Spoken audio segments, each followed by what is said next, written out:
Hello বন্ধুরা, আমার mobile স্ক্রিনে দেখতে পাচ্ছেন একটা ছবি শো করছে। এরকমভাবে আপনারা আপনাদের মোবাইলের ডিসপ্লেতে ছবি অ্যাড করতে পারবেন। কি করে করবেন? আপনাদের মোবাইল থেকে সেটিংয়ে চলে যাবেন, এখান থেকে নিচে আসবেন, অলওয়েজ ডিসপ্লেতে আসার পরে এখানে আপনি আপনার ছবি বা যে কোনো ইমেজ এখানে অ্যাড করে আপনার লক স্ক্রিনে দিতে পারেন। এখান থেকে অনেক কিছু আছে।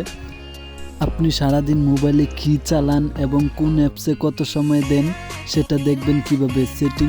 সেটিংয়ে আসার পর নিচে দেখতে পাচ্ছেন ডিজিটাল ওয়েবলিং কন্ট্রোলস, এটাতে আসার পর দেখতে পাচ্ছেন এখানে আপনি ফেসবুক কতক্ষণ 28 মিনিট আমি চালাইছি। তারপরে হচ্ছে গ্যালারিতে 15 মিনিট। তারপরে হচ্ছে আপনার ইউটিউব চালাইছি 15 মিনিট। এভাবে আপনি যে কোনো অ্যাপসে চালাবেন সেটা আপনার মোবাইলে দেখতে পারবেন। এটা খুবই গুরুত্বপূর্ণ আমাদের জন্য, কারণ আমরা এখন সবাই মোবাইল অ্যাডিক্টেড হয়ে যেতেছি।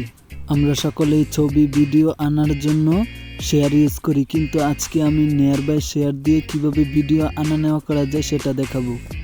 নোটিফিকেশন বার থেকে নিয়ার বাই শেয়ারে ট্যাপ করার পর আপনাকে এরকম একটা ইন্টারফেসে নিয়ে আসবে। এখান থেকে আপনি এভরিওয়ানে দিয়ে দিবেন, এভরিওয়ানে দিয়ে ডান দিয়ে দিবেন।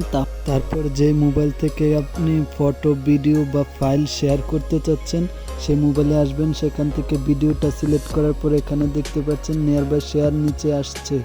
সো এটাতে ক্লিক করার পর আপনি দেখতে পারবেন আপনার মোবাইলের নাম এখানে আসছে। সো এটাতে ক্লিক করলে আপনার মোবাইলে একটি নোটিফিকেশন যাবে, আপনাকে অ্যাকসেপ্ট করতে বলবে। আপনি অ্যাকসেপ্ট করার পর ভিডিওটা এরকমভাবে আসতে থাকবে।